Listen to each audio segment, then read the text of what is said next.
Hi everyone, thanks to MediaTel for inviting us to speak today. By way of introduction, my name's Peter Jacobs. I'm a client partner at Dentsu Aegis.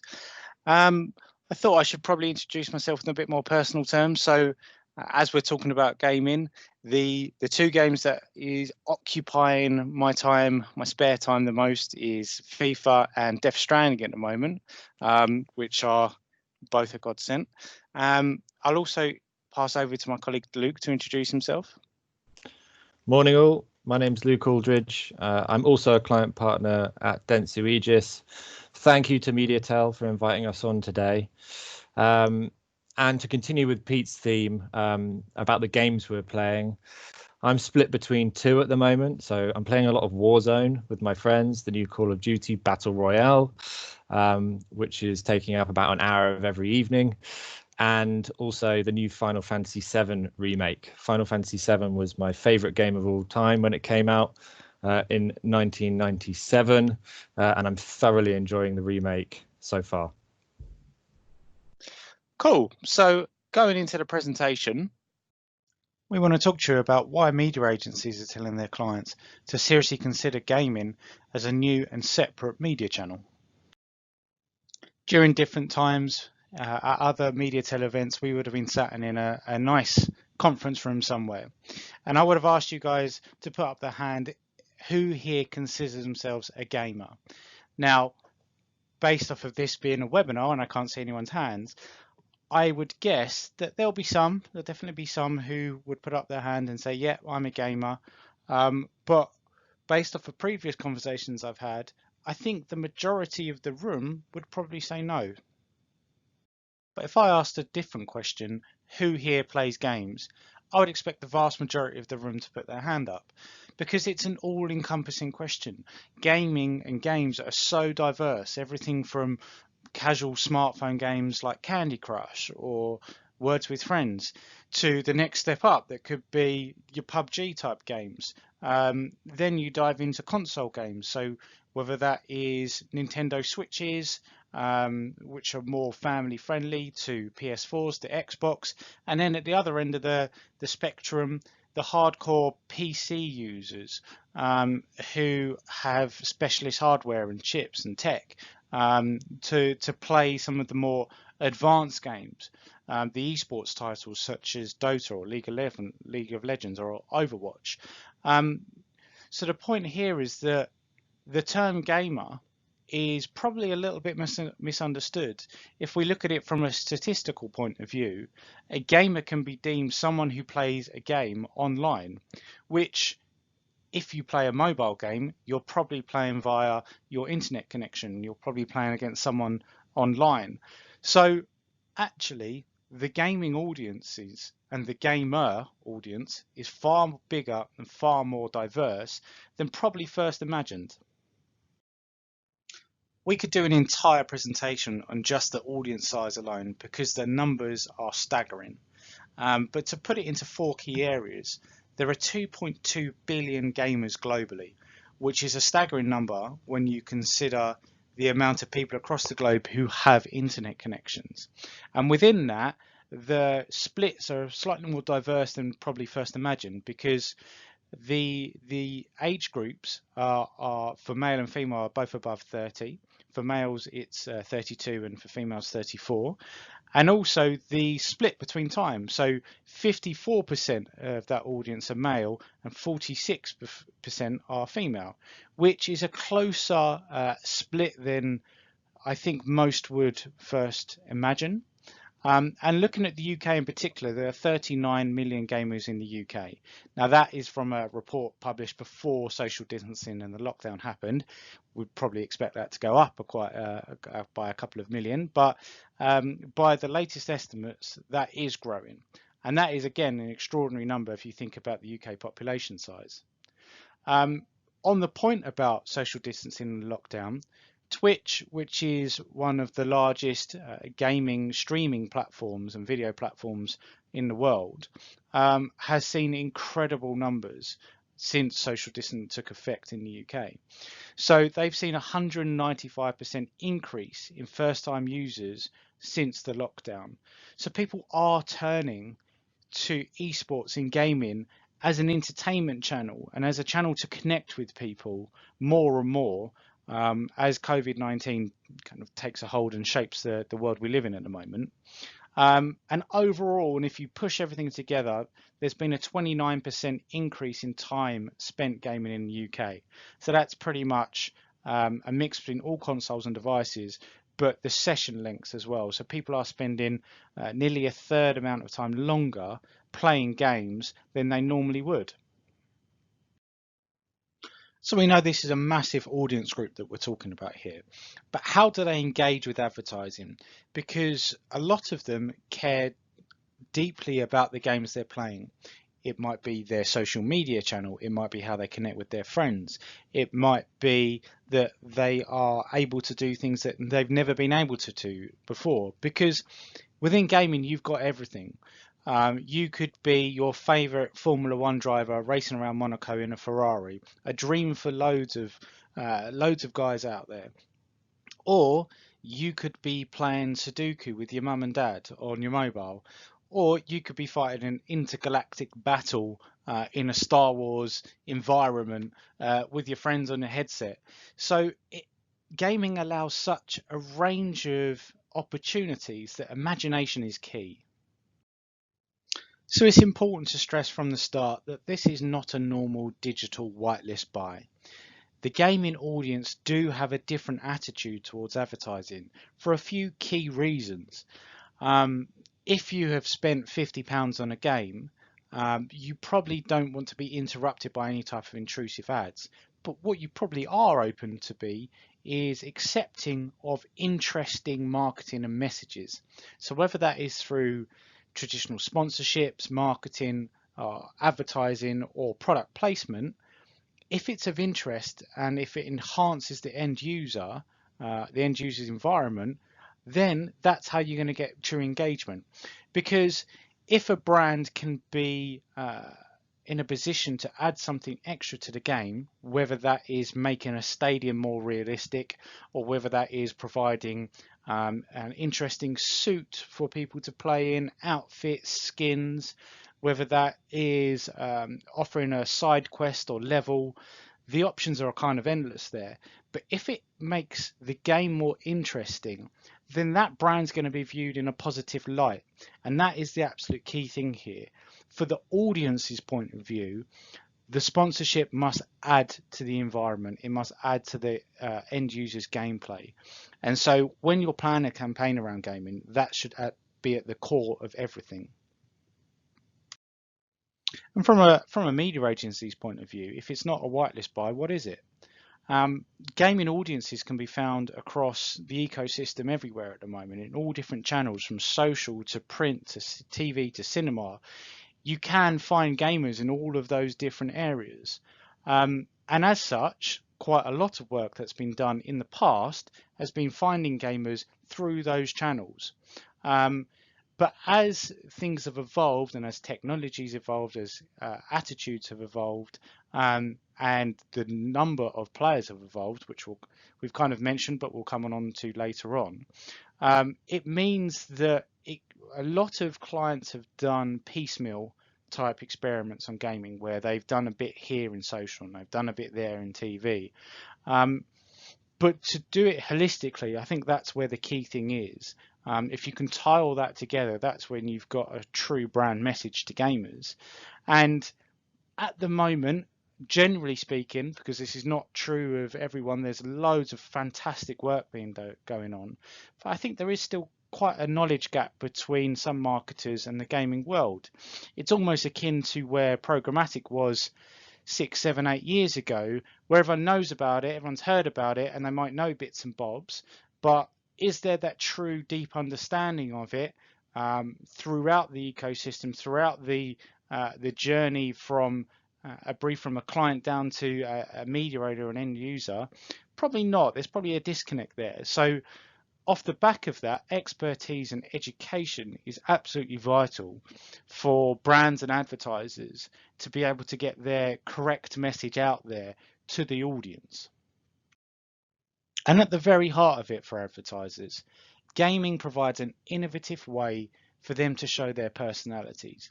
So we've discussed about what the gaming audience want to see and how it needs to be of interest, but there is also a key point here for brands themselves about what is suitable and what is not suitable. Brand safety is key to any campaign, as I'm sure I don't need to explain. But what is of paramount interest here is what is suitable. So we know that puzzle games are going to be brand safe for pretty much everyone, but is it suitable for everyone? That is a key question. Is shooting games where you might have a very graphic game where humans are shooting humans. For some, that's not going to be suitable, and that brand shouldn't be positioned anywhere near that content.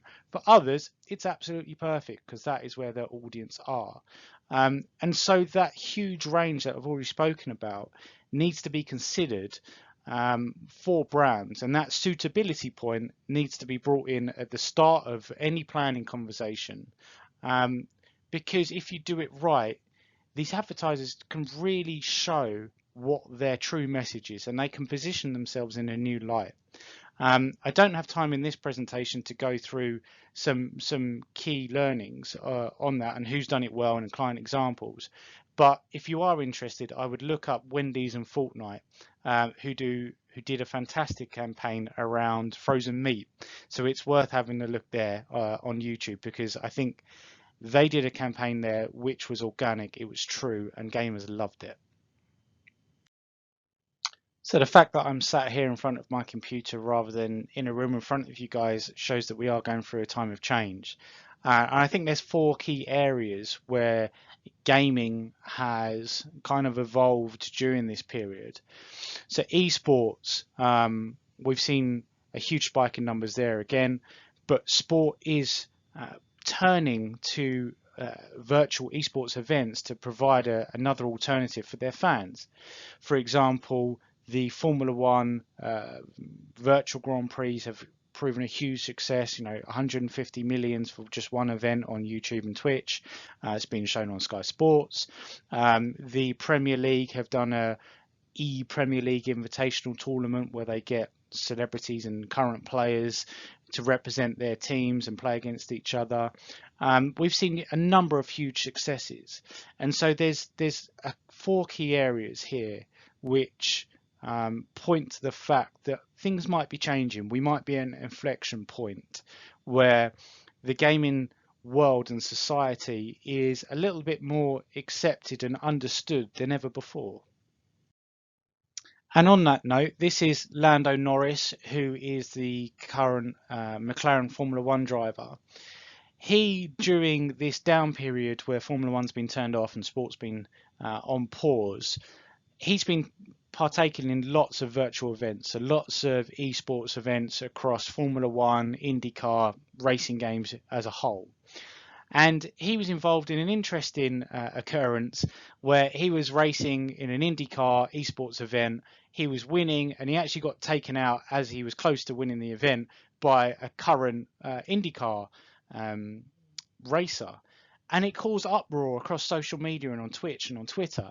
And it was interesting because it pulled in a new level of engagement, which we probably haven't seen before. I mean, Lando Norris himself set a record during social distancing and lockdown for the highest amount of views for any motorsport event online for one of his live streams that he done on Twitch. But after this crash where he lost the race, loads of people spoke out, including Zach Brown, the head of McLaren F1. But Lando Norris said this. It's a large quote, so I'll just pick out a few key points. But he said it's more than just a game now. It's become quite a bit more than that over the last few weeks. Personally, for different drivers, for different teams and sponsors, there's companies and teams and so on that still need this advertising. It's on TV in America with thousands and thousands of people watching.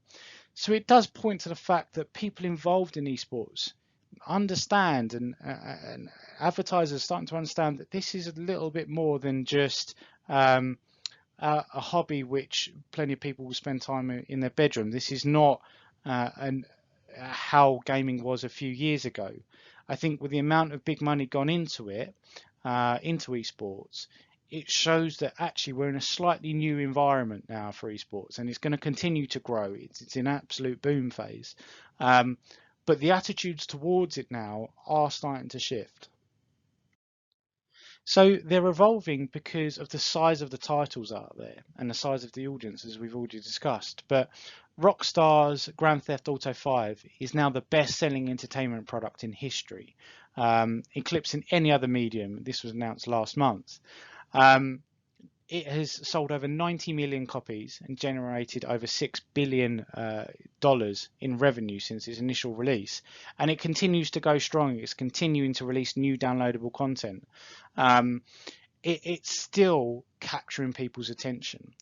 And another example might be the craze of Pokemon Go, which happened a few years ago now, but people are still playing that game. And for a brief period there, it felt like everyone was getting on a little bit better when Pokemon Go was massive. Currently, we're seeing Animal Crossing as this huge game which is exploding. And so these titles are kind of massive deals now. They're not little throwaway contents which you should consider as a part of a buy here and there. They're massive titles with huge audiences, and so gaming is not an afterthought anymore. It's the most niche mainstream channel that you could possibly think of, because it ties into everything. And so from a media agency's point of view, at the absolute core of their service providing, it needs to be to suggest to their clients, to their advertisers, about where their audiences are and how we can talk to them in the best way. And I think gaming in one form or another can do that. What are the benefits of gaming channels? And we're going to talk about 4 things. So first, media value. A lot of the ad slots within gaming environments have very high viewability, sometimes 90% plus, and they stay in view for a prolonged period of time. And given that they're bought on a one-to-one basis, typically, there's less risk of ad fraud.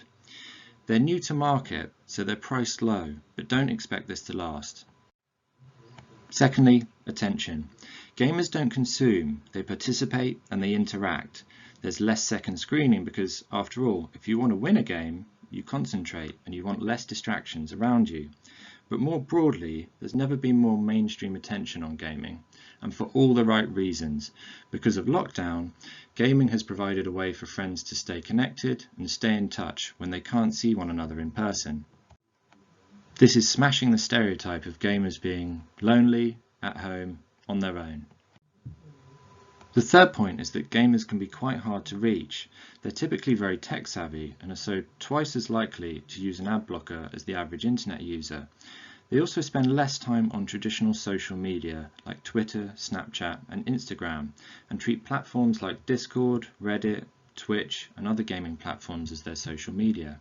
They also watch a lot less linear TV, and up to 60% of esports viewers now don't watch any linear TV at all.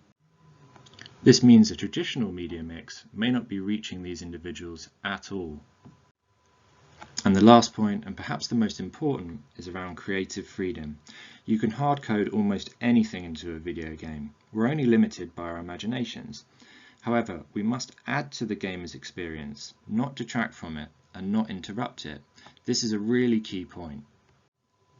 So, to summarise, the marketing possibilities within gaming are almost endless, and the media opportunities are highly cost efficient against traditional media types. One of the biggest challenges for marketers in looking to reach gaming audiences is that they can be found in so many different places now. They used to simply play video games at home, and then the internet came along, and then esports exploded. Now there are a multitude of ways to connect with gaming audiences, from in-game ads to streaming on platforms like Twitch and YouTube, to big esports events and tournaments, the websites that gamers use to get tips and tricks and follow news in the gaming industry, the different influencers now that have these huge followings like Ninja Blevins, and also the platforms that gamers use, whether it be mobile, console, cloud gaming and so on. So which should you use? The answer is, of course, it depends, because each talk to the audience in a very different way.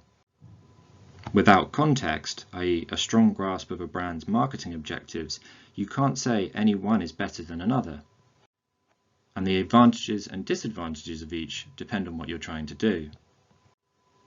So to get this right, deep and open collaboration must exist between marketers who can articulate clearly the business challenges their marketing serves to address, and gaming specialists who understand the ecosystem and the marketing opportunities therein.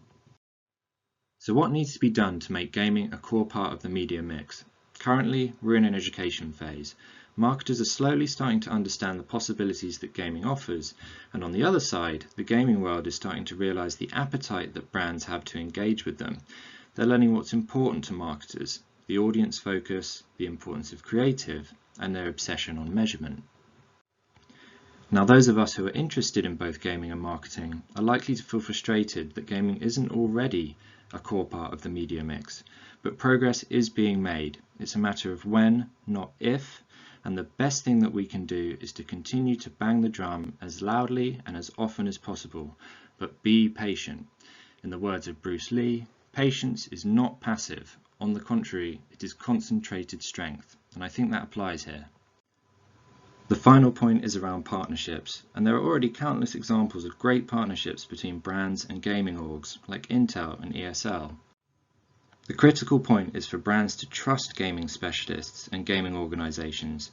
They understand their audience, they know what makes them tick, and they know what's going to connect with them, so they should be included in every step of the creative process.